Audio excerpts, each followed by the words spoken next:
अकोला जिल्हा पोलिसांची दमदार कामगिरी. जिल्हा पोलीस अधीक्षक अर्चित चांडक यांच्या मार्गदर्शनाखाली अकोला जिल्ह्यातील सर्व पोलीस स्टेशनमध्ये धडक कारवाई करण्यात आली. एकाच दिवसात 11,39,000 रुपयांहून अधिक किमतीचा अवैध दारूसाठा जप्त करून तक्रारी दाखल करण्यात आल्या आहेत.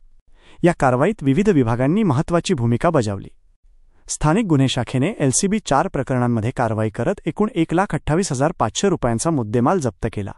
अकोला शहर विभागाने अवैध गावठी दारू व विनापरवाना दारू विक्रीवर धाडी टाकून 21 केसेस दाखल केल्या.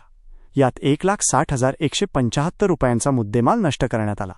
बाळापूर विभागात 16 केसेस करून 2,89,515 रुपयांचा मुद्देमाल नष्ट करण्यात आला. मूर्तिजापूर विभागामध्ये सर्वाधिक 28 केसेस करण्यात आल्या असून 4,24,680 रुपयांचा मुद्देमाल नष्ट करण्यात आला.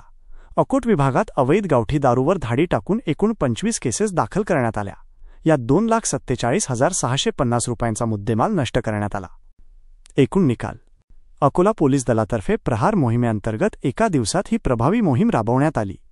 अवैध धंद्यांविरुद्ध धडक कारवाई करून अवैध गावठी दारूच्या भट्ट्या आणि विनापरवाना दारू विक्रेत्यांवर एकूण 91 केसेस दाखल करत 91 व्यक्तींवर कायदेशीर कारवाई करण्यात आली. या कारवाईमध्ये एकूण 11,39,400 रुपयांचा मुद्देमाल नष्ट करण्यात आला. जिल्हा पोलीस अधीक्षक अर्चित चांडक यांच्या नेतृत्वाखाली ही प्रहार मोहीम यशस्वीपणे राबविण्यात आली.